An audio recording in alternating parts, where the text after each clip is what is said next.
तुम्ही तिकडे बघा.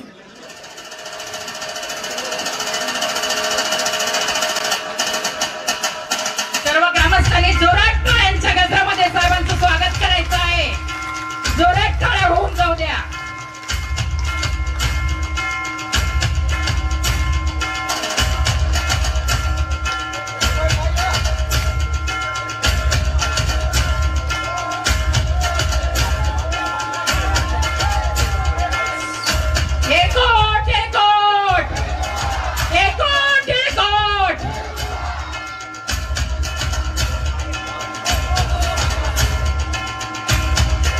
आमच्या अहिल्यादेवींचे प्रेरणादायी विचार होते. आमच्या अहिल्यादेवींचे प्रेरणादायी विचार होते. सुरुवात नेहमीच छोटी करावी, सुरुवात नेहमीच छोटी करावी, पण शेवट मात्र सोहळ्याच बनला पाहिजे. शेवट मात्र सोहळ्याच बनला पाहिजे. आयुष्यात सावकाश चला, काही हरकत नाही, पण चालताना असे चालायचे की आपल्या कर्तृत्वाची, मनमिळावू स्वभावाची आणि दैदिप्यमान यशाची सोनं पावले सदैव मागे उमटलीच पाहिजे. असे आपल्या अहिल्यादेवी होळकरांचे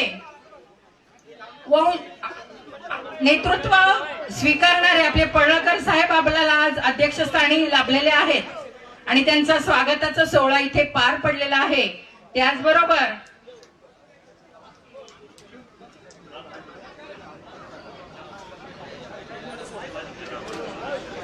आपल्या जिल्हा परिषद सदस्य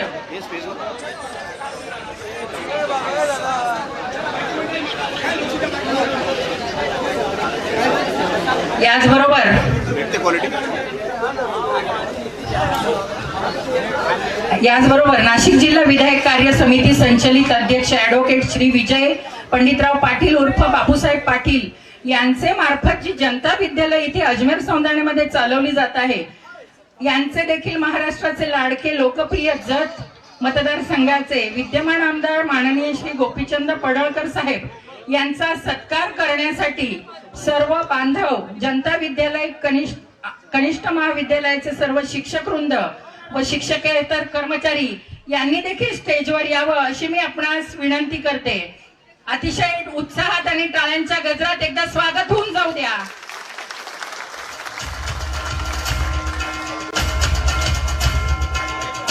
यानंतर डॉक्टर विलास बच्चाव प्रांतिक सदस्य भाजपा व सौ लताताई बच्चाव जिल्हा परिषद सदस्य हे देखील साहेबांचा सत्कार करत आहेत. अतिशय उत्साहात, आनंदात सर्वांनी डोळे टाळ्यांच्या गजरात एकदा उत्साहाच्या टाळ्या होऊन जाऊ दे. आदरणीय बच्चाव साहेब आणि बच्चाव मॅडम यांनी साहेबांचा सत्कार करावा अशी मी आपणास नम्र विनंती करते. आदरणीय श्री धर्मा पारखे सर आपण स्टेजवर यावं ही विनंती. आदरणीय श्री नंदाळे सर आपणही स्टेजवर यावं ही विनंती.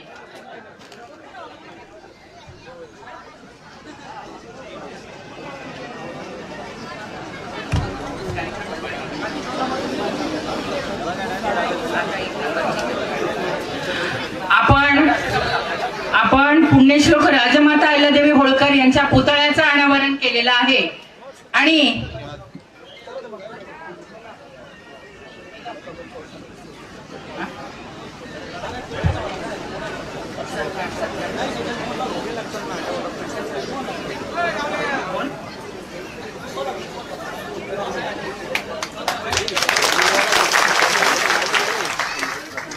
आदरणीय स्टेजवर सगळे मान्यवर आलेले आहेत आणि आदरणीय सर्व मान्यवरांचा सत्कार करणं क्रमप्राप्त ठरतं आणि स्टेजवर उपस्थित आपल्या धनगर समाजाचे ज्येष्ठ नेते शिवाजी दादा ढेपले उपस्थित आहेत. त्यांचा सत्कार करण्यात यावा अशी मी विनंती करते. बांधकाम समितीच्या वतीनं साहेबांचा सत्कार करण्यात यावा अशी मी विनंती करते.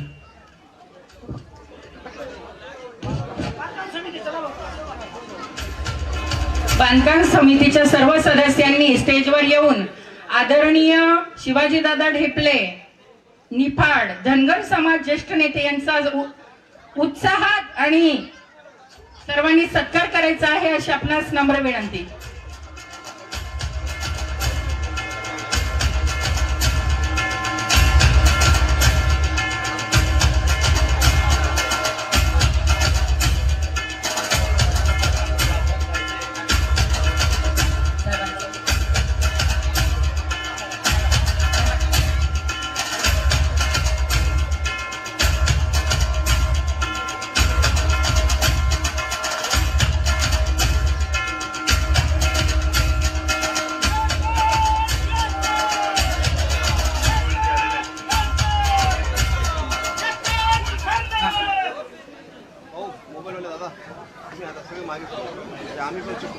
त्याचबरोबर आदरणीय श्री बापूसाहेब शिंदे, जिल्हा संयोजक नाशिक भाजपा, हे स्टेजवर उपस्थित आहेत. त्यांचंही स्वागत बांधकाम समितीने करावं ही नम्र विनंती.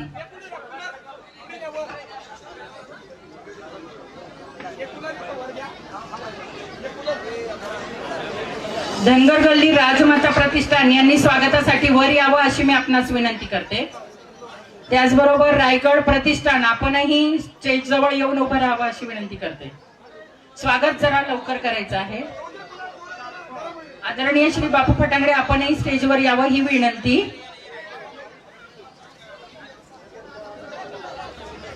आदरणीय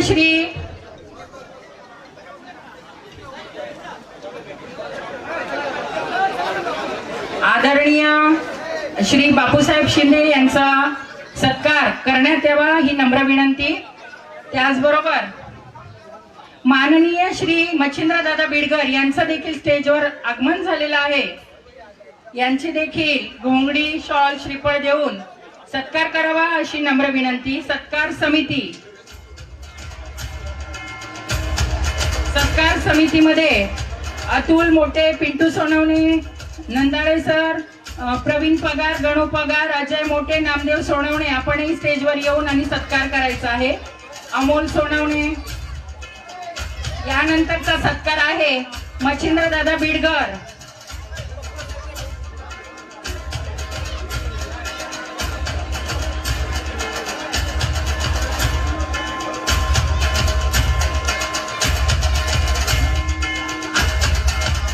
आदरणीय रावल साहेब यांचे OSD.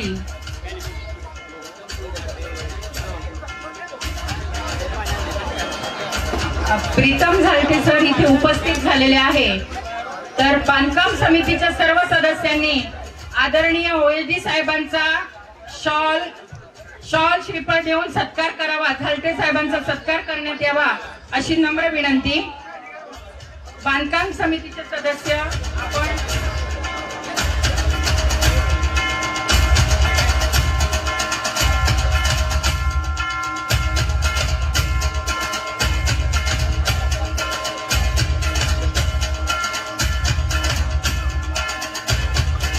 ब्राह्मणगाव ग्रामस्थांतर्फे सत्कार करण्यात येत आहे. पडाकर साहेबांचा सत्कार ब्राह्मणगाव पंचायत समिती सदस्य यांच्यातर्फे करण्यात येत आहे.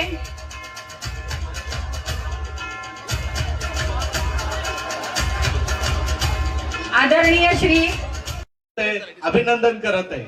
या ठिकाणी बागलांचे लोकप्रिय आमदार माननीय दिलीप बोरसे साहेब हे बाहेरगावी असल्यामुळे त्यांनी सुद्धा आपले अजमेर सौंदाने गाव आहे या गावाच्या कार्यक्रमासाठी भरीव असा 10 लाखाचा निधी रोख स्वरूपात दिलेला आहे. अलग लक्षात. तसंच नंतर आता आपलं सटाणा येथे सुद्धा म्हणजे पडळकर साहेब, राम शिंदे साहेब ते तिथे असल्यामुळे आपल्या दबावाने का असेना या ठिकाणी सटाण्याला सुद्धा 1,20,00,000चा निधी आतापर्यंत त्या ठिकाणी हे सुद्धा आपण या ठिकाणी आवर्जून लक्षात ठेवलं पाहिजे. म्हणून आपण सर्वजण या ठिकाणी आलात त्याबद्दल आपलं सर्वांचं पुन्हा स्वागत करतो. जय हिंद, जय मल्हार, जय आईला. अतिशय सुंदर असं मार्गदर्शन सर केलं.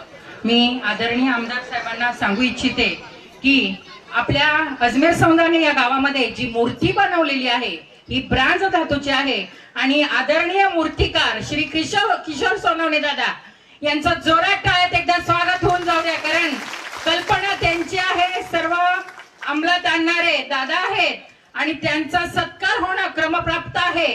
म्हणून आदरणीय आमदार साहेबांच्या हस्ते श्री किशोर सोनवणे दादा व ग्रामस्थांच्या वतीने त्यांचा सन्मान आणि सत्कार व्हावा आणि जोरात टाळ्या होऊन जाऊ द्या एकदा. कारण महत्वाचा सत्कार होतो इथे. त्यांच्यासाठी जोरात टाळ्या होऊन जाऊ द्या.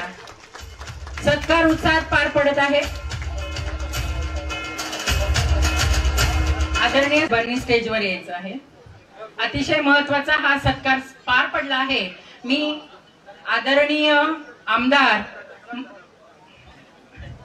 माननीय श्री गोपीचंदजी पडळकर साहेब जत विधानसभा आमदार, आपणास मी विनंती करते की आपल्या भाषणाची सर्वजण आतुरतेने वाट पाहत आहेत.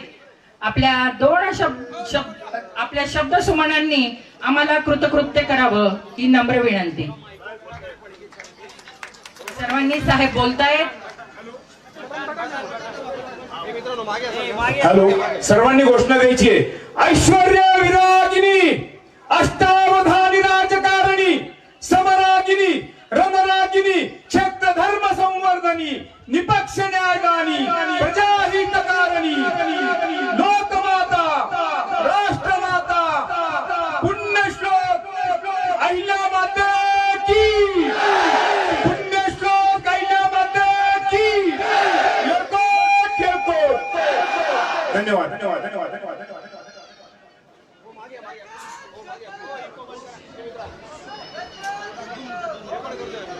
एक छंद, एक छंद. अखंड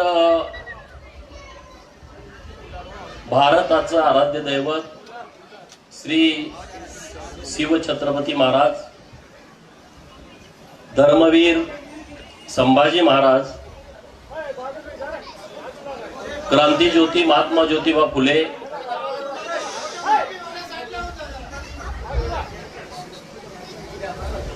विश्वरत्न डॉक्टर बाबासाहेब आंबेडकर, बिरसा मुंडा, लोकशाहीर अण्णाभाऊ साठे, नरवीर राजे उमाजी नाईक या सर्व महामानवांना मी आपल्या सर्वांच्या वतीनं मानाचा जयमल्हार करतो. छत्रपती शिवाजी महाराजांच्या नंतर हिंदवी स्वराज्याची भगवी पताका खांद्यावरती कुणी घ्यायची? कारण महाराजांच्या निधनानंतर लगेच 7-8 वर्षामध्ये धर्मवीर संभाजी महाराजांचा वध करण्यात आला आणि मग मराठेशाहीची भगवी पताका खांद्यावरती कुणी घ्यायची असा मोठा प्रश्न पुढे निर्माण झाला. आणि त्यामध्ये काही मोजकी लोक पुढे आली. त्यामध्ये सगळ्यात पुढे नाव होतं सुभेदार मल्हारराव होळकरांचं.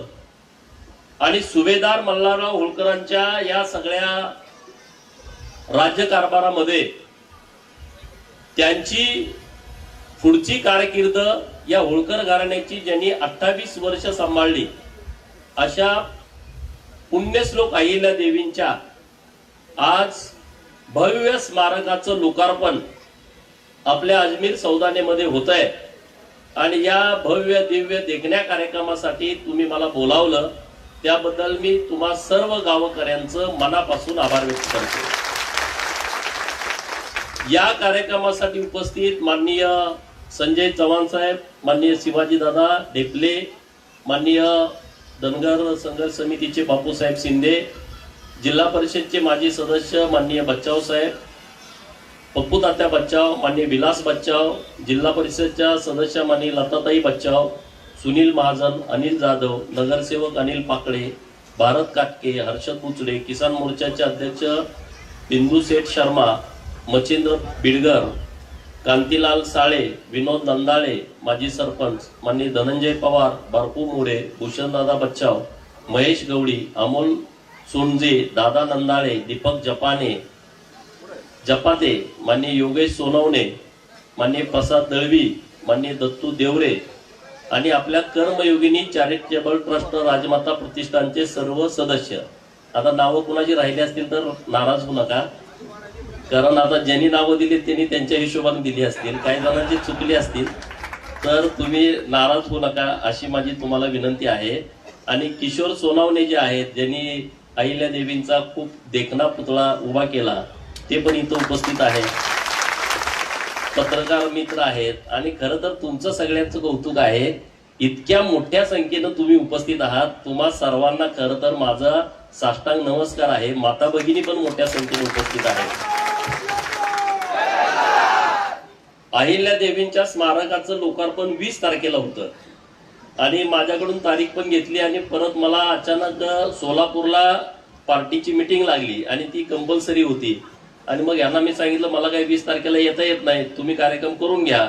ते परत मला जतला भेटायला आली सगळी टीम आणि म्हणले नाही तुम्ही आल्याशिवाय कार्यक्रम आम्हाला करायचाच नाही. मी म्हणलं अरे पत्रिका तुम्ही छापल्या, सगळ्या पाहुण्यांना बोलावलंय तर तुम्ही त्यांच्या हस्ते करा, मी परत येऊन जातो. नाही म्हणले तुम्ही तारीख बदलून द्या. मग म्हटलं 22 तारखेला मी येतो आणि तुम्ही आज कार्यक्रम घेतलाय. खरं तर एक भावना असावी लागते.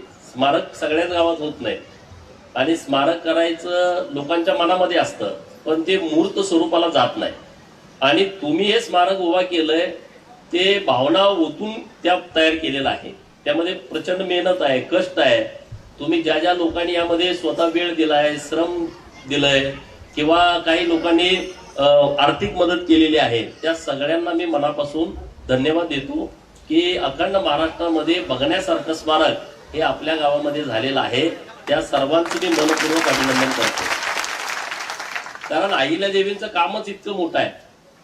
कारण स्मारक कुणाची होत नाही. अहिल्यादेवींची स्मारक आता तालुक्याला जिल्ह्याला आणि गावातल्या प्रत्येक लोकांना वाटायला लागलंय की अहिल्यादेवींचं स्मारक झालं पाहिजे आणि त्यासाठी नेहमी सातत्यानं तरुण मुलं प्रयत्न करतायत.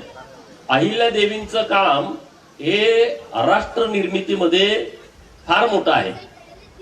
छत्रपती शिवाजी महाराजांच्या नंतर जर या हिंदुस्थानामध्ये कुणाचं काम असेल तर सगळ्यांच्या तोंडी एकच नाव येईल, पुण्यश्लोक अहिल्यादेवी होळकर. इतकं मोठं त्यांनी काम केलेलं आहे आणि ते काय नुसतं मर्यादित काम नाही. बघा वारसा असल्याशिवाय काहीच करता येत नाही. आता गावात सरपंच व्हायचं म्हटलं तरी पण लोक म्हणजे प्रचंड मेहनत घ्यावी लागते आणि जुना सरपंच असेल त्याला पाडून यायचं म्हटलं तर खूप अवघड काम आहे. नवीन लोकांना संधी मिळत नाही. आणि मग तशी पद्धत त्या काळात होती की राजाच्या पोटी राणीच्या पोटीच राजा जन्माला यायचा, तोच त्या गादीवरती बसायचा. आता त्यातला 1 नंबरचा बसवायचा का 2 नंबरचा का 3 नंबरचा पोरगा ते त्याच्यावर वाद व्हायचे, परंतु तो राणीच्या पोटी जन्माला आला पाहिजे असंच तेव्हा म्हणजे अलिखित नियम होता. तोच त्या गादीवरती बसायचा. आणि विचार करा सातारा जिल्ह्यामध्ये होळमुरुम नावाचं गाव आहे आणि त्या गावामध्ये हे विरकर मूळ विळकर आडनावाचं हे कुटुंब आहे. विरकर ते होळ गावात राहायला असल्यामुळं त्यांचं नाव पडलं होळकर. हे मेंढ्या राखायचे म्हणजे आपला जो पारंपरिक व्यवसाय आहे मेंढ्या राखायचा, ते मेंढ्या राखायचे. परंतु त्यांचे मामा नंदुरबारचे म्हणजे आता तळोजाचे आपले बारगळ मामा आपल्याला कार्यक्रमामध्ये भेटतात, ते त्यांचं आजोळ होतं, मामांचं गाव होतं आणि त्यांचे मामा हे कदम मांडे यांच्या सैन्यामध्ये होते. आणि मग जेव्हा हे आजोळला यायचे मल्हारराव होळकर तेव्हा त्यांनी त्यांना सैन्याचं प्रशिक्षण दिलं की आपण सैन्यामध्ये कसं असलं पाहिजे, त्याचं प्रशिक्षण कसं असलं पाहिजे, घोड्यावर बसायचं असेल, भाला चालवायचा असेल, तलवार चालवायचा असेल, युद्ध नीती कशी असली पाहिजे, रणनीती कशी असली पाहिजे, तुमच्यासोबत मावळे असल्यानंतर त्यांना तुम्ही कसं सांभाळलं पाहिजे, याचं प्रशिक्षण त्यांना आपल्या याच भागातून मिळालं. आणि त्यामुळे होळकरशाहीचा खरा पाया हा आपला परिसर आहे याचा अभिमान आपल्या सगळ्यांनाच असला पाहिजे. कारण त्याचं मूळ या खानदेशामध्ये आहे, नंदुरबार जिल्ह्यामध्ये आहे, या सगळ्या परिसरामध्ये आहे. आणि मग पुढे जाऊन जेव्हा थोरले बाजीराव पेशवे यांच्याकडं सुभेदार मल्हारराव होळकर हे त्यांच्याकडे गेले आणि मग त्यांना त्यांच्याकडं त्यांचं नेतृत्व ओळखून, त्यांचं गुण ओळखून, त्यांचं धाडस ओळखून त्यांनी त्यांच्याकडे सुभेदारी बहाल केली. हा आपल्याला सगळ्यांना इतिहास माहीत आहे. आणि मग जेव्हा थोरले बाजीराव पेशवे आणि सुभेदार मल्हारराव होळकर जेव्हा सीना नदीकडून त्यांची घोडदौड सुरू होती, त्यांचं सैन्य घेऊन ते निघाले होते, तेव्हा चौंडी गाव जे आहे सीना नदीच्या काठेला जामखेड तालुक्यामध्ये, तेव्हाचा अहमदनगर जिल्ह्यामध्ये, त्या वाळूमध्ये अहिल्यादेवी आणि त्यांच्या सगळ्या मैत्रिणी खेळत होत्या, छोट्या मुली. आणि त्यांनी तिथं वाळूमध्ये आपण पण लहानपणी सगळे खेळायचो वाळू गेल्याच्या नंतर काहीतरी, तर तिथं यांची सगळे घोडे तिकडून जोरात त्यांच्या टापाचा आवाज यायला लागला. हजारोच्या संख्येनं घोडे यायला लागले आणि हजारोच्या संख्येनं घोडे आल्याच्या नंतर मग सगळ्या मुली पळून गेल्या घाबरून. आणि तिथं एकच मुलगी थांबून होती, तिनं असं काहीतरी उराशी कवटाळलं होतं आणि मग घोड्याची टाप त्या मुलीच्या अंगावरती पडणार तेव्हा ते घोड्याची टाप थोरले पेशवे यांनी ती पकडली आणि त्या मुलीला बाजूला केलं. आणि बाजूला केल्यानंतर त्या मुलीवरती ते खवळले, अरे तू जीवाला घाबरतेस की नाही घाबरत. आणि मग ती मुलगी म्हटली लहान 7-8 वर्षाची की आपण एखादी गोष्ट जर निर्माण केली तर ती गोष्ट जीवापाड जपली पाहिजे, त्याच्यासाठी जीव गेला तर बेहतर, आपण त्यातून मागं हटलं नाही पाहिजे. अशी छोटी मुलगी म्हटल्याच्या नंतर बाजीराव पेशवेनी बघितलं की नेमकं हिनं काय तयार केलंय, तर तिथं त्यांनी वाळूमध्ये महादेवाची पिंड तयार केली होती आणि ती पिंड जपण्यासाठी पुण्यश्लोक अहिल्या देवीनं जीवाची बाजी लावली. हे थोरले बाजीरावांना खूप आवडलं आणि मग त्यांनी चौकशी केली, ही मुलगी कुणाची आहे, कुठली मुलगी आहे. आणि मग त्यांना कळालं की ही मुलगी इथल्या पाटलांची, मानकोजी शिंदे पाटलांची मुलगी आहे, सुशीला शिंदेची मुलगी आहे. आणि मग त्यांनी सुभेदार मल्हारराव होळकरांच्या कानावरती गोष्ट घातली की आपल्या खंडेरावांच्यासाठी ही पत्नी म्हणून योग्य आहे आणि आपण जाऊन मागणी घातली पाहिजे. आता मग त्यांनी निरोप धाडला मानकोजी शिंदेच्या घरी की सुभेदार मल्हारराव होळकर आणि थोरले बाजीराव पेशवे हे तुमच्याकडं संध्याकाळी येणार आहेत. आता ते घाबरून गेले, एवढी लोक मोठी आपल्याकडे येणार आहेत कशासाठी, काय कारण आहे.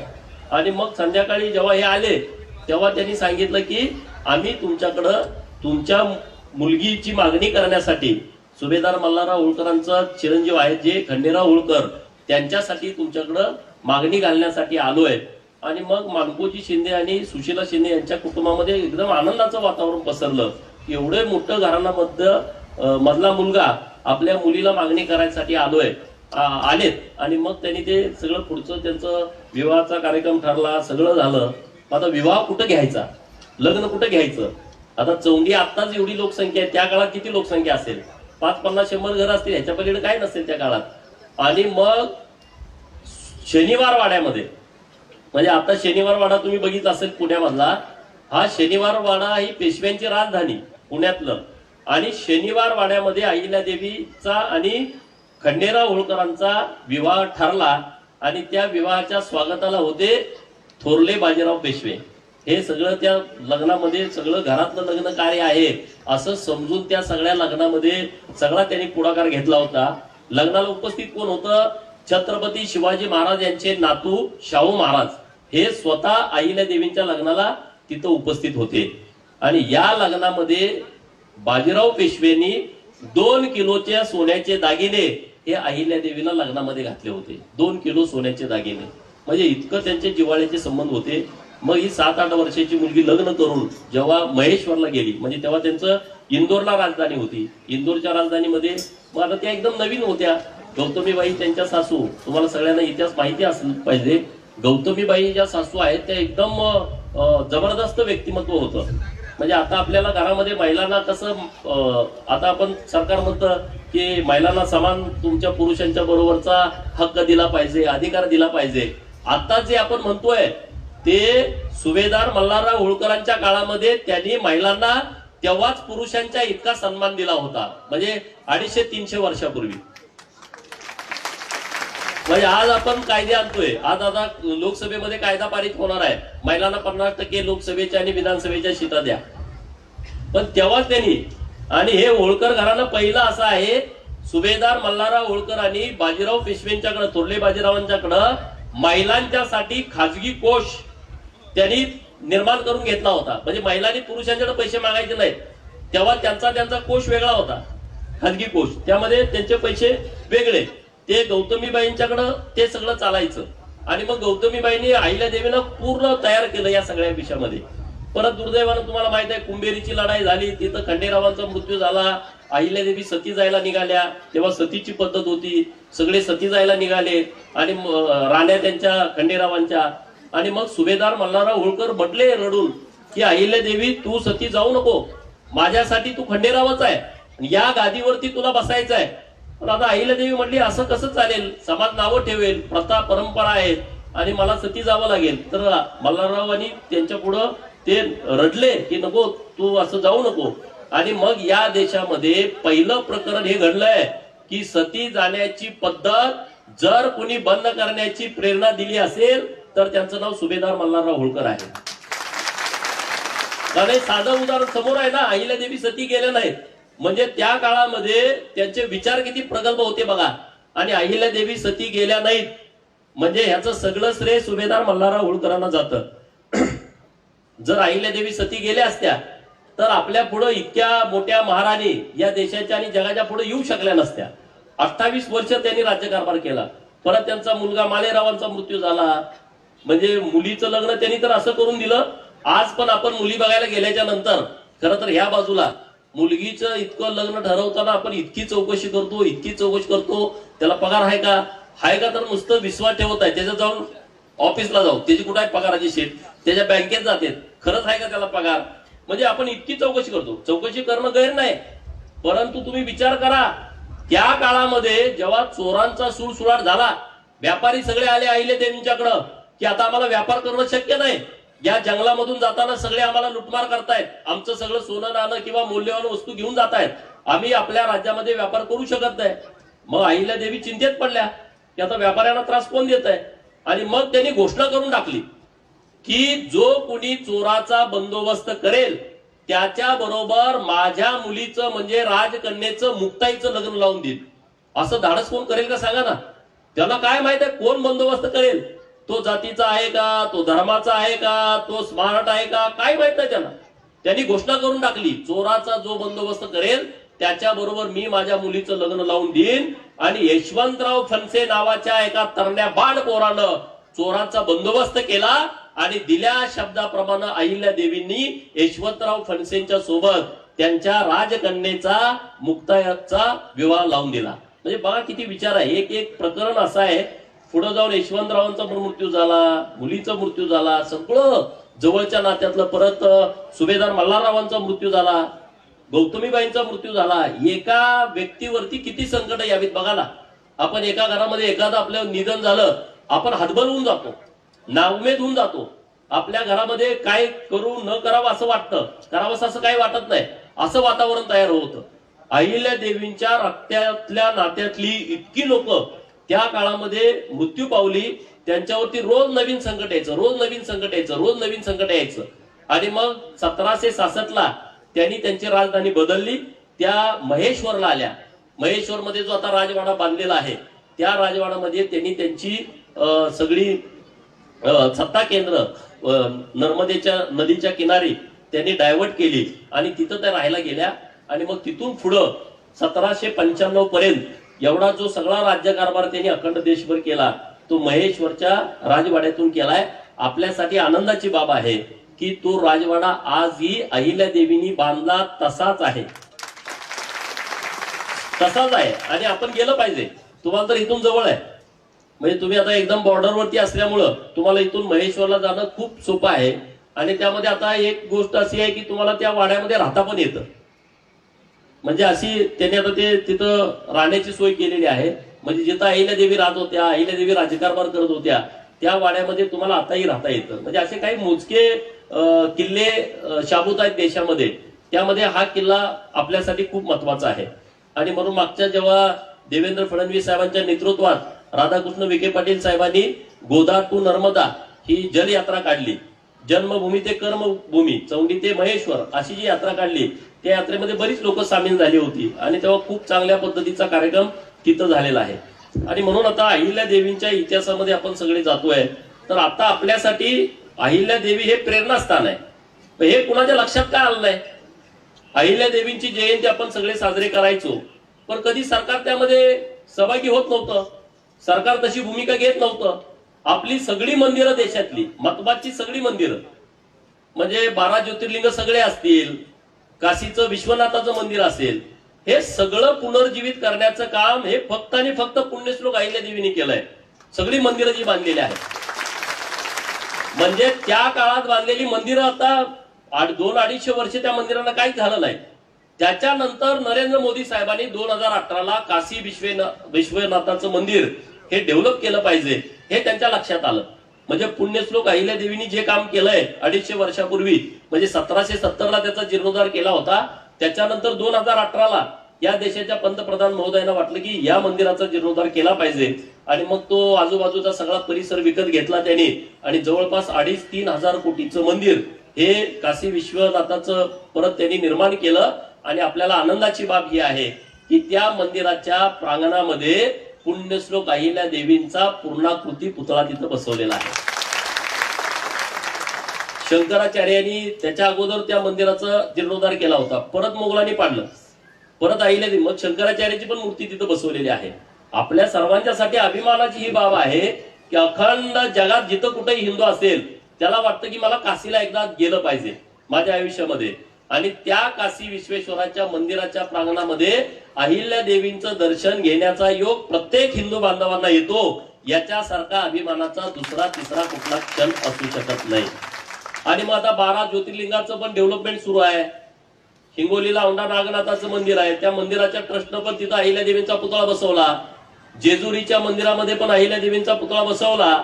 तर आता आपल्या सर्वांची मागणी अशी आहे की 12 ज्योतिर्लिंगाची देशभर जिथं जिथं मंदिर आहेत त्या सगळ्या मंदिरांच्या प्रांगणामध्ये अहिल्यादेवींचा पूर्णाकृती पुतळा बसवला पाहिजे. आहे ना तुम्हाला ही मान्य मागणी? कोणाकोणाला वाटतंय अशी? बघा, ही सगळ्यांची मागणी आहे. आता कुंभमेळा आहे आणि सगळ्यांचं लक्ष नाशिकला आहे. कुंभमेळा तर रामकुंड जिथं आहे, अहिल्यादेवींचा जो घाट आहे, अहिल्यादेवीनं ते सगळं डेव्हलप केलंय. राज्य सरकारकडे आपल्या जिल्ह्यातल्या सगळ्या अहिल्या भक्तांनी मागणी केली, रामकुंडावरती अहिल्यादेवींचा स्मारक झालं पाहिजे. आणि आनंदाची बाब आहे की या कुंभमेळ्याची सगळी जबाबदारी देवाभाऊनी गिरीश भाऊंच्याकडे दिलेली आहे. तर आता रामकुंडावरती अहिल्यादेवींचं एक स्मारक उभा राहणार आहे आणि त्याला मान्यता सरकारनं दिलेली आहे. आणि मग आपली सगळी नाशिकची टीम तिथं अधूनमधून जाऊन त्याचा पाठपुरावा करत असते. हे काम होणं आवश्यक आहे ना, नाहीतर नुसतं आम्ही मतच द्यायचं आणि आमच्याकडे कोणी बघायचं नाही अशी परिस्थिती होती. महाराष्ट्रात कोणी बघितलं नाही. 2025 साली अहिल्यादेवींच्या जयंतीचं त्रिशताब्दी वर्ष होतं. म्हणजे अहिल्यादेवींचा जन्म झाला 31 ऑगस्ट 1725 आणि 31 ऑगस्ट 2025 300 वर्ष पूर्ण झाली त्यांच्या जयंतीला. आणि मग सरकार आपलं असल्यामुळं बघा कसं करता येतं. सरकारकडे आम्ही पहिल्यांदा एक पत्र दिलं की अहिल्यादेवींच्या त्रिशताब्दीचं वर्ष आहे आणि मग सरकारने प्रत्येक त्यांच्या लेटर पॅड वरती अहिल्यादेवींचा फोटो छापला पाहिजे. आणि मग अशी मागणी केली आम्ही माननीय मुख्यमंत्री महोदयांना. मग साहेब म्हणले त्याचा लोगो तयार करून घेऊन या. आणि मग आमच्या सगळ्या टीमनी अहिल्यादेवींचा लोगो, घोड्यावरती अहिल्यादेवी विराजमान आहेत आणि 300 पुढे लिहिलेला असा एक भव्य दिव्य चांगला देखणा लोगो तयार केला. आणि मग तो लोगो सरकारने स्वीकारला आणि माननीय मुख्यमंत्री महोदयांच्या पासून सगळे मंत्री, राज्यमंत्री, सचिव, सगळे आयुक्त, सगळे कलेक्टर, सगळे प्रांत, सगळे PI, सगळे DYSP, सगळे SP आणि सगळ्यांच्या या लेटर पॅड वरती पुण्यश्लोक अहिल्यादेवींचा फोटो आला. हा खरं तर म्हणजे अहिल्यादेवींना अभिवादन करण्याची पद्धत काय, सरकारी सगळ्या कागदावरती अहिल्यादेवींच्या त्रिशताब्दीचा लोगो आहे. आता मला सांगा, दुसरं कुठलं सरकार असतं तर अहिल्यादेवींचा लोगो छापला असता. खरं मनापासून, ही काही राजकारण नाही. तिथं कुणाचा बाप असला जुना मंत्री बिंत्री तर त्याला छापून टाकला असता, पण अहिल्यादेवीचा छापला नसता. मी 1,00,000% सांगू शकतो, नसता छापला. एवढं नाही, सरकारकडे आम्ही विनंती केली की अहिल्यादेवींना अभिवादन करण्यासाठी महाराष्ट्र सरकारची कॅबिनेट बैठक ही चौंडीमध्ये झाली पाहिजे. ही मागणी केल्याच्या नंतर माननीय मुख्यमंत्री महोदयांनी त्याला दुजोरा दिला आणि 2025च्या मे महिन्यामध्ये अख्खं महाराष्ट्राचं मंत्रिमंडळ, एकनाथ शिंदे साहेब मुख्यमंत्री होते, देवाभाऊ मुख्यमंत्री होते, स्वर्गीय अजितदादा, सगळी टीम, हे सगळं मंत्रिमंडळ अहिल्यादेवींच्या चौंडी गावामध्ये आलं आणि तिथं बसून सगळे त्यांनी निर्णय करून टाकले महाराष्ट्राचे. हे खरं तर अहिल्यादेवींना अभिवादन करण्यामधलं सर्वोच्च एखादा कार्यक्रम असतो तसा हा सर्वोच्च कार्यक्रम होता. अख्खं मंत्रिमंडळ एका 1,000 लोकवस्तीच्या गावामध्ये गेलं. महाराष्ट्रामध्ये ते पहिल्यांदा घडलं, पहिल्यांदा असं मंत्रिमंडळ की 1,000 लोकसंख्येच्या वस्ती आहे तिथं अख्खं मंत्रिमंडळ जात आहे, अख्खं सचिवालय जात आहे, सगळं स्वरूप तिथं प्राप्त होत आहे. आणि मग तिथं निर्णय काय केले, बारामतीच्या शासकीय वैद्यकीय महाविद्यालयाला अगोदरच नाव दिलं होतं पुण्यश्लोक अहिल्यादेवी होळकर यांचं. म्हणजे महाराष्ट्रामध्ये अहिल्यादेवींच्या नावानं एखादं मोठं इन्स्टिट्यूट असावं असे 2 घटना तेव्हा घडल्या होत्या. एक घटना घडली 2019च्या मार्च महिन्यामध्ये. सोलापूर विद्यापीठाला पुण्यश्लोक अहिल्यादेवी होळकर सोलापूर विद्यापीठ असं माननीय मुख्यमंत्री महोदयांनी नाव दिलं. तमाम अहिल्या भक्तांची सातत्यानं मागणी होती 2004 पासून सोलापूरच्या विद्यापीठाला पुण्यश्लोक अहिल्यादेवींचं नाव द्या. अरे इथं शाळेला कोणी द्यायला तयार नाही, तर सोलापूर विद्यापीठाला कसं काय देतील? 2004 ते 2014 सरकार कोणाचं त्यांनी अजिबात ऐकून घेतलं नाही. उलट त्यांनी वाद तयार केला, आणखी 2-4 माणसं उभा केली की तुम्ही पण विद्यापीठाला नाव द्या, अशी मागणी करा. लोक पुढे गेली, महाराज ते पण मागतायत, हे पण मागतायत, मग तो वाद तयार होईल. आणि मग सरकारनं आपलं म्हणणं ऐकलं आणि माननीय मुख्यमंत्री महोदयांनी मार्च 2019ला सोलापूरच्या विद्यापीठाला पुण्यश्लोक अहिल्यादेवींचं नाव दिलं. हा आपल्यासाठी, अहिल्या भक्तांच्यासाठी अत्यंत अभिमानाचा क्षण होता, अत्यंत अभिमानाचा क्षण होता. त्याच्यानंतर दिलं बारामतीच्या मेडिकल कॉलेजला. मग जी कॅबिनेट झाली चौंडीमध्ये, त्यामध्ये काय काय ठरलं? त्यामध्ये असे ठरलं, अहिल्यानगरला शासकीय वैद्यकीय महाविद्यालय नव्हतं. त्या कॅबिनेटमध्ये अहिल्यानगरला नव्यानं मेडिकल कॉलेजला मान्यता दिली आणि त्या मेडिकल कॉलेजला पुण्यश्लोक अहिल्यादेवी होळकर यांचं नाव दिलं. हा निर्णय त्या कॅबिनेटमध्ये झाला. नंबर 1 म्हणजे मेडिकल कॉलेज दिलं म्हणजे तर हॉस्पिटलला पण तेच नाव, त्यात बदल करायचं नाही. नंतर मुलींच्यासाठी एक कॉलेज दिलं तिथं, ITI कॉलेज. त्या कॉलेजला पण पुण्यश्लोक अहिल्यादेवी होळकरांचं नाव दिलं. महाराष्ट्रामध्ये अहिल्यादेवींच्या जिथं जिथं विहिरी आहे त्यांनी काढलेल्या आहेत, जिथं जिथं धर्मशाळा आहेत, जिथं जिथं तलाव बांधलेले आहेत, त्या सगळ्या कामांचं पुनर्निर्माण करण्यासाठी राज्य सरकारनं त्या बैठकीमध्ये मंजुरी दिली आणि बैठकीत 53 कोटी रुपयाचा निधी पहिल्यांदा मंजूर करून टाकला. आता जिथं जिथं कुठं अहिल्यादेवींचं ही सगळी कामं आहेत त्याची यादी तुम्ही सरकारकडे देऊ शकता. आणखी त्या कामाचं पुनर्निर्माण करण्यासाठी, पुनर्जीवित करण्यासाठी राज्य सरकार करोडो रुपयानं पैसे देणार आहे. ते तुम्ही आपण जी कामं आहेत ती दिली पाहिजे. हा पण निर्णय त्याच कॅबिनेटमध्ये झाला. नंतर दुसरा काय निर्णय झाला? चौंडीमध्ये आता तुम्ही स्मारक कसं गावात केलं, हे तुम्ही किती मेहनतीतून स्मारक उभा केलंय. आणि मग चौंडी तर त्यांची जन्मभूमी आहे आणि म्हणून जवळपास 684 कोटी रुपयाचं अहिल्यादेवींचं स्मारक चौंडी गावात करण्याचा सरकारनं निर्णय केलेला आहे. आणि आता मला वाटतं त्याची वर्क ऑर्डर निघल आणि त्याचं आता काम पण चालू होईल. म्हणजे एवढं मोठं स्मारक आता चौंडीमध्ये होणार आहे. हे आपलं विचाराचं, अहिल्यादेवींच्या विचाराचं सरकार आहे म्हणून हे शक्य आहे, नाहीतर हे शक्य नाही. माग आम्ही किती आंदोलन केली की अहिल्यादेवींची जयंती सरकारनं साजरी करावी, सरकार करायला तयार नाही. एक नुसतं पत्र काढायचं होतं 4 ओळीचं राज्य सरकारनं, 31 मेला अहिल्यादेवींची जयंती सरकार साजरी करतंय सगळ्या कार्यालयात. कुणी नाही केलं, हे आपल्या सरकारने केलं. आता ग्रामपंचायत पासून सगळ्या ठिकाणी अहिल्यादेवींच्या जयंतीचा कार्यक्रम होतोय. हे आपल्या सर्वांच्यासाठी अभिमानाची बाब आहे. आणि अहिल्यादेवींनी कुठल्या एका जातीसाठी काम केलं नव्हतं. जो जो हिंदू आहे त्या हिंदूंच्यासाठी अहिल्यादेवींचं काम आहे. जेव्हा जेव्हा धर्मावरती गंडांतर आलं, अतिक्रमण झालं, धर्माचा जेव्हा प्रश्न निर्माण झाला तेव्हा अहिल्यादेवीनं धर्मावरती संरक्षणाचा पदर धरलाय. म्हणजे छत्रपती शिवाजी महाराजांच्या नंतर हिंदू धर्माची ज्यांनी कुणी काळजी केली असेल, संरक्षण केलं असेल, तर त्या एकमेव पुण्यश्लोक अहिल्यादेवी होळकर आहेत. आणि म्हणून आज आपण सगळेजण आज जे मंदिरामध्ये जातोय, कारण सगळी मोगलांनी मंदिरं पाडली होती, पाडण्याचा प्रयत्न केला होता. आता पंढरपूरच्या पांडुरंगाचं मंदिर देशातनं कुठनंही तिथं भाविक आला, मंदिराच्या बरोबर धर्मशाळा समोर बांधून ठेवली. कुणी आलं तिथं राहावं, पांडुरंगाचं दर्शन घ्यावं. चांदीची भांडी, तिथं काय काय लागतंय ते स्वतः अहिल्यादेवींनी दिलंय. एक परवा तिथल्या एका अत्यंत तज्ञ व्यक्तीने एक व्हिडिओ तयार केलाय, तुम्ही बघितला पाहिजे. म्हणजे अहिल्यादेवींच्या तिथं पाळणा असेल, चांदीची भांडी असतील, तिथं पूजेचं सगळं साहित्य असेल, किंवा आषाढी वारी दिवशी 7 नद्यांचं पाणी दरवर्षी अहिल्यादेवींनी इकडे पाठवायची प्रथा केलेली आहे. आता पण ते येतं, आता पण हे होळकर घराण्यांच्याकडून सुरू आहे. पांडुरंगाच्या पूजेला 7 नद्याचं पाणी आता पण होळकर घराण्याकडून पंढरपूरला येतं. हे सगळं काम अहिल्यादेवींनी केलेलं आहे. आपल्या सगळ्यांना त्याविषयीची माहिती असली पाहिजे. आता आमची सरकारकडे मागणी काय आहे? आता आमची सरकारकडे मागणी अशी आहे की अहिल्यादेवींचा पूर्ण इतिहास म्हणजे अहिल्यादेवींचं पूर्ण चरित्र हे सरकारनं छापलं पाहिजे आणि त्यासाठी एक समिती सरकारनं गठीत करावी अशी मागणी मी सरकारकडे केलेली आहे. आणि पुढच्या 8 दिवसामध्ये, म्हणजे पुढच्या 8 दिवसामध्ये, आज आपल्या कार्यक्रमात आपली ही मागणी आहे, पुढच्या 8 दिवसामध्ये राज्य सरकारनं पुण्यश्लोक अहिल्यादेवी चरित्र साधन समिती ही मान्यता द्यावी.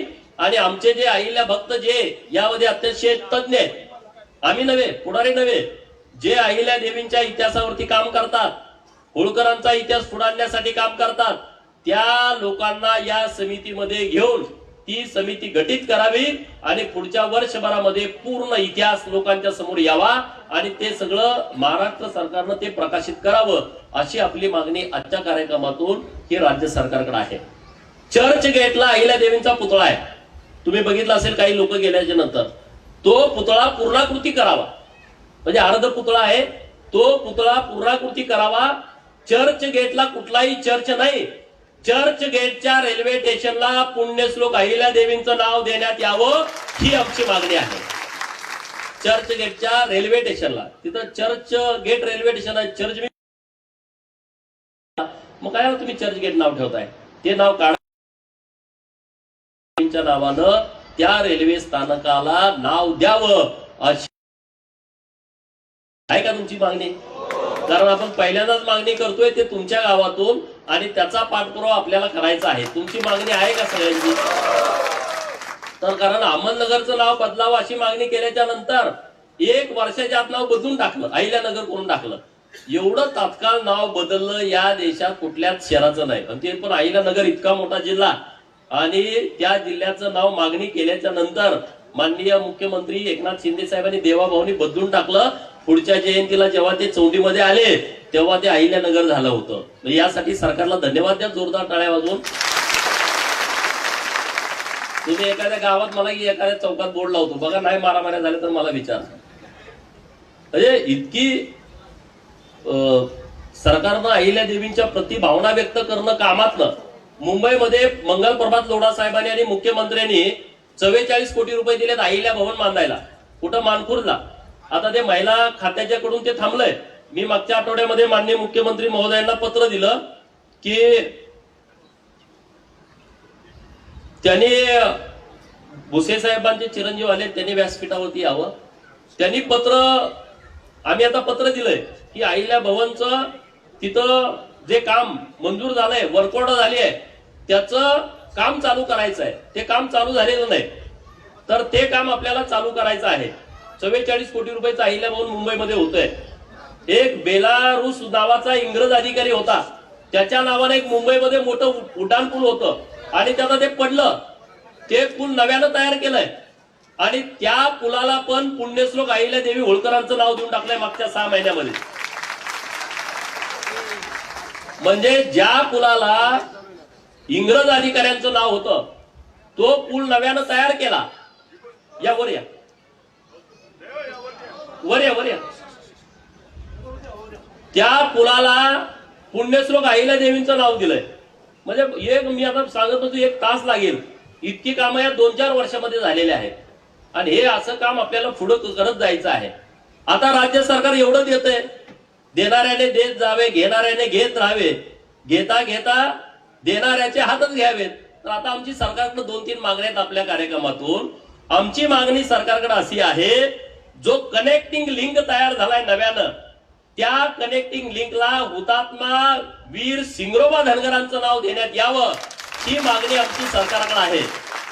नंबर 1. नंबर 2, संत बाळूमामांची ट्रस्ट आहे, ती सरकारनं ताब्यात घ्यावी. सरकारनं त्याच्यावरती माणसं नेमावीत, कारण ते एवढे लोक फ्रॉड करायला लागलेत, एवढे फ्रॉड करायला. त्या हरामखोरांना लाजा नाहीत. परवा त्यांचं ते मंडळ बरखास्त केल्यानंतर परत दुसऱ्या दिवशी लगेच अध्यक्ष निवडलाय. काल राज्याच्या मुख्यमंत्री महोदयांनी SIT स्थापन केलेले आहे. हे सगळे जेलमध्ये जाणार आहेत लोक. अरे तुम्ही देवाची ठिकाणं बदनाम कशाला करताय?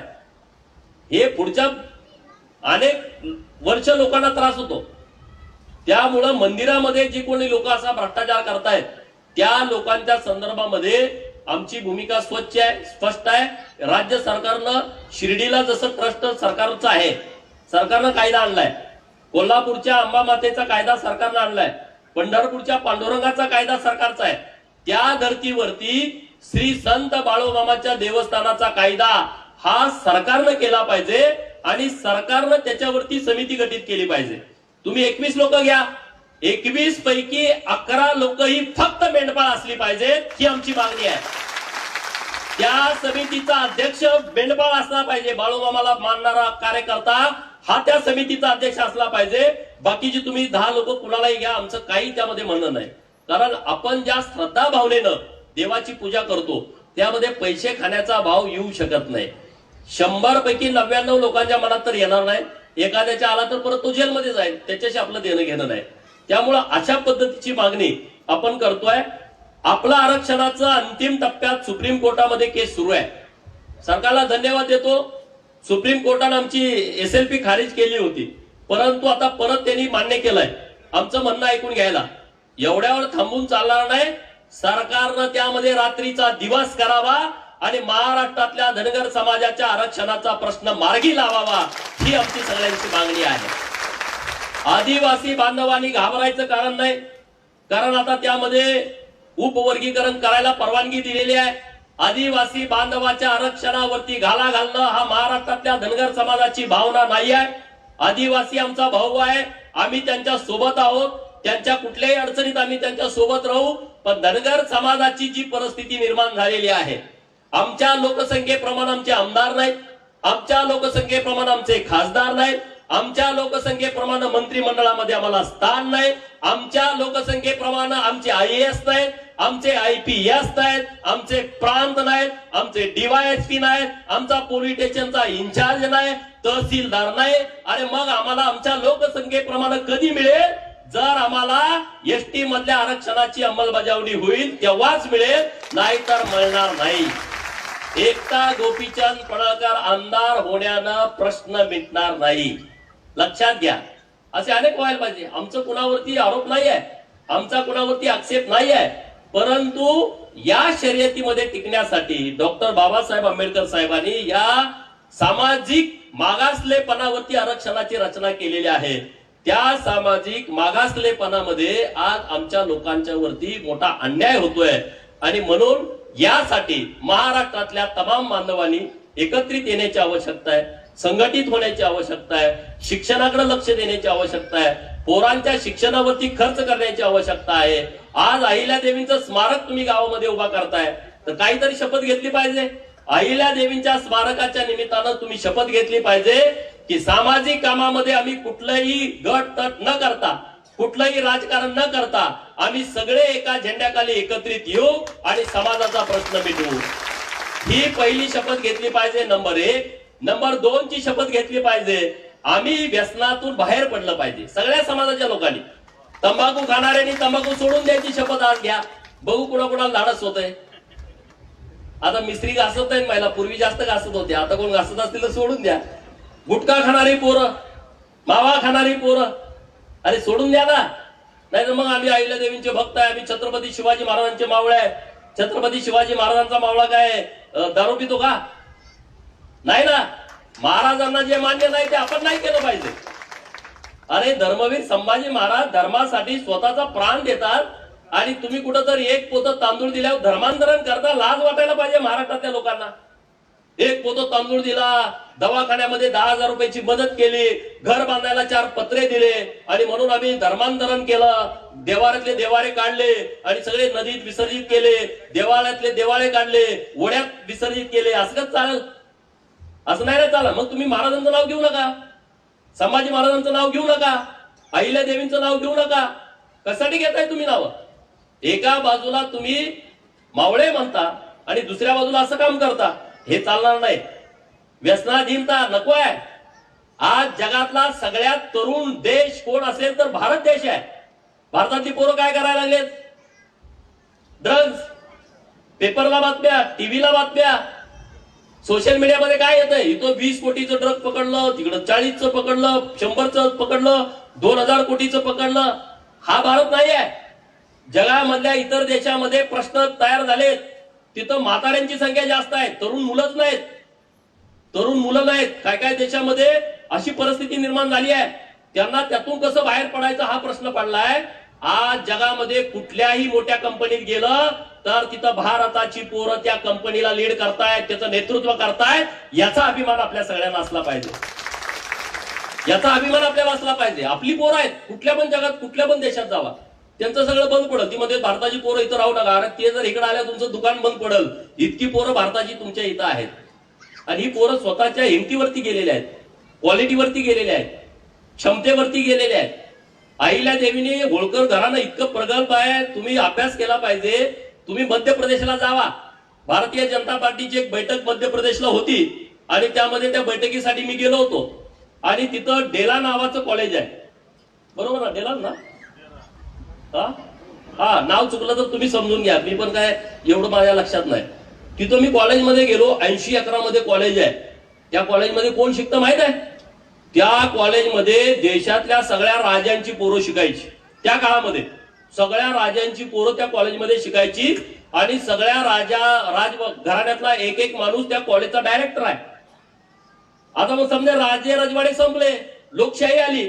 आता देशातले जेवढे टॉपचे राजकारणी आहेत, काही मुख्यमंत्री असतील, काही केंद्रातले मंत्री असतील, निम्मे लोक त्या कॉलेजमध्ये शिकलेले आहेत. इतके प्रगल्भ लोक ही होती, इतके प्रगल्भ. श्रीमंतीच्या बाबतीमध्ये तुम्ही होळकर घराण्याचा नाद करू नका, इतकी श्रीमंती.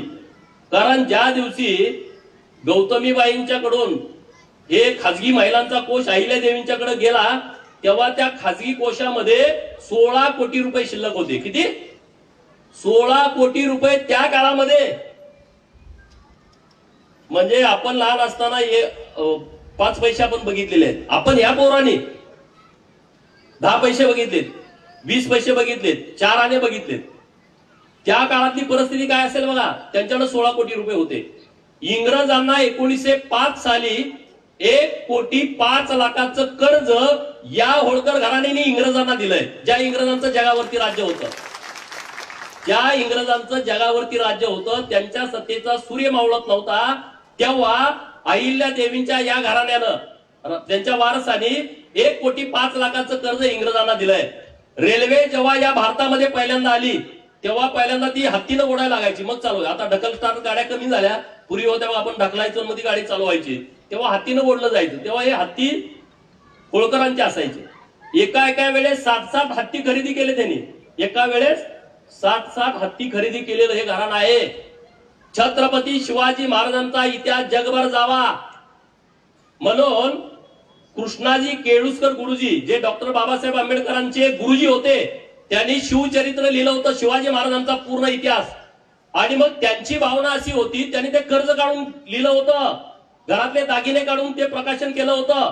त्यांना मदत कुणी देत नव्हतं.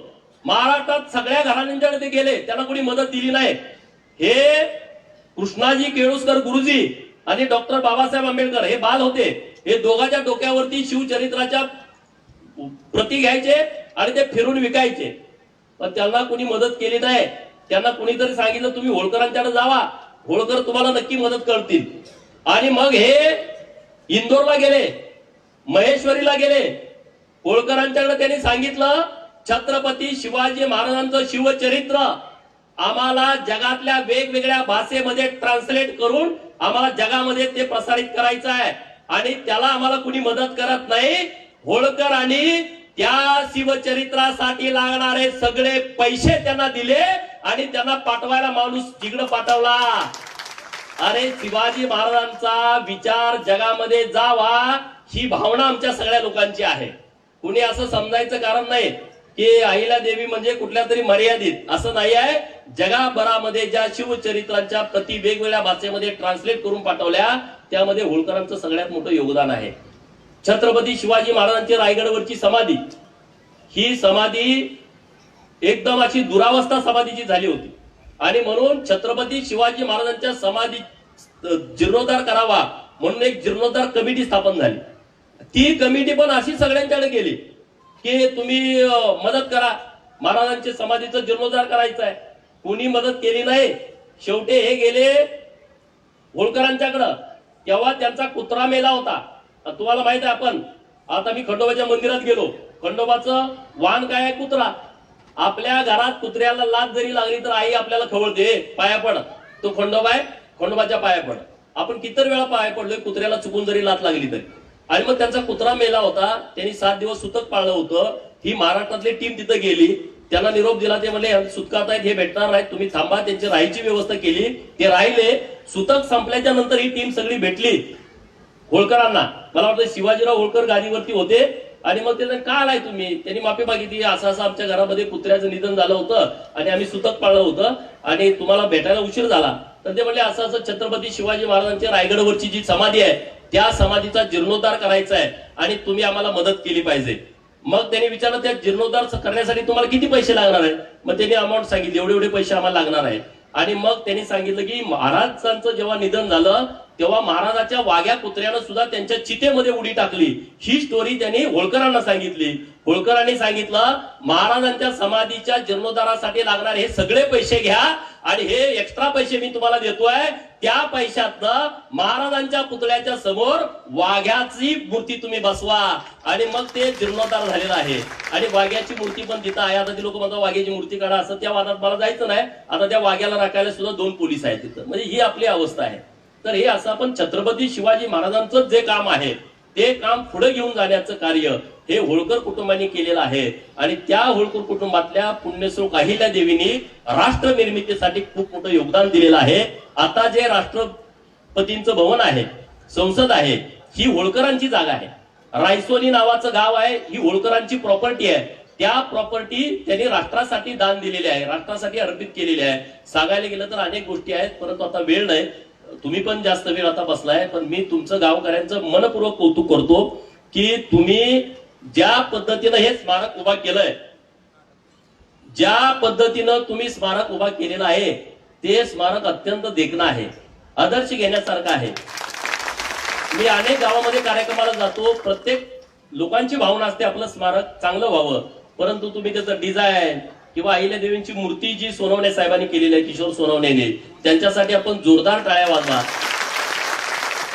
आता सोलापूरच्या विद्यापीठामध्ये पण अहिल्या देवींचं एक पूर्णाकृती स्मारक उभा राहिलंय आणि अजून ते लोकार्पण करायच्यासाठी राहिलेलं आहे. तर ते पण आता कार्यक्रम होतील, कारण अहिल्या देवींचा विचार लोकांच्या मध्ये गेला पाहिजे.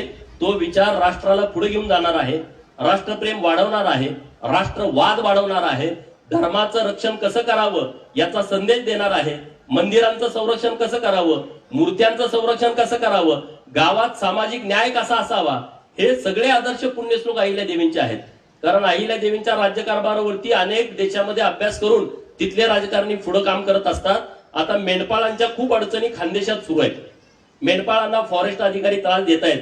मागच्या महिन्यामध्ये 2 बैठका या माननीय बावनकुळे साहेबांनी, माननीय गणेश नाईक साहेबांनी मंत्रालयामध्ये घेतल्या. त्याच्या बैठकीमध्ये ठरलं होतं की जे मेंढपाळ जून, जुलै, ऑगस्ट, सप्टेंबर मध्ये जे फॉरेस्ट अधिकारी मेंढ्या चरायला परवानगी देत नाहीत त्या संदर्भातला एक निर्णय राज्य सरकारनं घ्यावा, अशी एक बैठक झाली होती. माननीय मुख्यमंत्री महोदयांच्याकडे माझी विनंती अशी आहे की त्यांनी आम्हाला धुळे किंवा या परिसरामध्ये एक मेंढपाळांची परिषद घेण्यासाठी वेळ द्यावी. आणि मी परवा दिवशी परत जाऊन मंगळवारी जेव्हा जाईल तेव्हा मी त्यांना विनंती करणार आहे, एक खानदेशामध्ये आम्हाला मेंढपाळांची परिषद घ्यायची आहे आणि त्या परिषदेसाठी त्यांनी आम्हाला वेळ द्यावा. ते आल्याशिवाय त्यांना प्रश्न कळणार नाही आणि ते असल्याशिवाय प्रश्न मिटणार नाही. आणि म्हणून माननीय मुख्यमंत्री महोदय, माननीय वनमंत्री महोदय, माननीय महसूल मंत्री महोदय आणि आपल्या योजना बऱ्यापैकी ओबीसी खात्याकडे चालतात, त्या खात्याचे मंत्री यांना घेऊन आपल्याला एक मेळावा घ्यायचा आहे आणि त्यासाठी मी त्यांची वेळ घेतो. आपण सगळ्यांनी सन्मानानं, स्वाभिमानानं या सगळ्या विषयामध्ये पुढे जावं, आपण ताकदीनं पुढे जावं. इथल्या आमदार साहेबांनी स्मारकासाठी सटाण्याला निधी दिलेला आहे. इथल्या आमदारांनी स्मारकासाठी आणखी एक गाव आहे, त्या गावामध्ये 3 एकर, डोलमारे गावामध्ये 3 एकराची जागा दिलेली आहे. किंवा अन्य आपले आमदार असतील, त्यांनी त्यांच्या मतदारसंघामध्ये अहिल्या देवींचं स्मारक करण्यासाठी निधी उपलब्ध करून दिलेला आहे. तर त्यांनाही आपण सातत्यानं त्यांच्याही पाठीशी उभा राहिलं पाहिजे, त्यांनाही आपण धन्यवाद दिलं पाहिजे. मला या कार्यक्रमाला बोलावलं त्याबद्दल सर्व समितीचं मी मनापासून आभार व्यक्त करतो. आणि तुमचं असंच प्रेम माझ्यावरती राहू द्या. मी माझ्या मतदारसंघात पण वेळ देतोय, बाहेर पण वेळ देतोय. कारण एकदा विधानसभेचा आमदार झाला तर मतदारसंघात खूप वेळ द्यावा लागतो. जतची लोकच इतकी चांगली आहेत की माझ्यासारख्या कार्यकर्त्याला त्यांनी सन्मानाने विधानसभेमध्ये पाठवलं. मी तिथंही काम करतोय. पुण्यश्लोक अहिल्या देवींच्या नावानं आम्ही एक प्राणी संग्रहालय मंजूर केलेला आहे जतमध्ये. 110 एकरामध्ये आम्ही प्राणी संग्रहालय करतोय. आता त्याचा प्रस्ताव देवाभाऊच्या सरकारने, वनमंत्री महोदयाने केंद्राकडे पाठवलाय. पुढच्या 2 महिन्यामध्ये त्या आमच्या प्राणी संग्रहालयाला मंजुरी मिळेल आणि एक मोठं काम आम्हाला आमच्या मतदारसंघामध्ये करण्यासाठी माननीय मुख्यमंत्री महोदयाने आम्हाला सहकार्य केलेलं आहे. ते काम जर झालं तर रोज 4-5 हजार लोक त्या प्राणी संग्रहालयाला भेट देतील अशी एक रचना आम्ही करतोय. महाराष्ट्रामध्ये जेवढे मंदिर आहेत ते डेव्हलपमेंटचं काम राज्य सरकारच्या माध्यमातून चालू आहे. प्रत्येक मंदिराला 5 कोटी रुपये द्यायचं काम चालू आहे. मागं गिरीश भाऊ पर्यटन मंत्री असताना आणि ग्रामविकास खात्याचे मंत्री असताना 400 मंदिराला त्यांनी 5-5 कोटी रुपयाचा निधी दिला होता. म्हणजे 400 गुणुले 5 2000 कोटी रुपये. आता जयाभाऊ त्या खात्याचे मंत्री आहेत, गोरे भाऊ, त्यांनी आता अनेक मंदिरांना तीर्थक्षेत्र ब चा दर्जा दिलाय. मला त्याच्या पुढे जाऊन सांगायचं आहे की हे मंदिर जे डेव्हलप होत आहेत ते पुण्यश्लोक अहिल्यादेवी होळकर तीर्थक्षेत्र विकास आराखडा या नावानं डेव्हलप होत आहेत. यासाठी सरकारला धन्यवाद द्या. एवढंच बोलतो आणि थांबतो. जय हिंद, जय महाराष्ट्र. थँक्यू साहेब. आम्ही सर्वजण आपले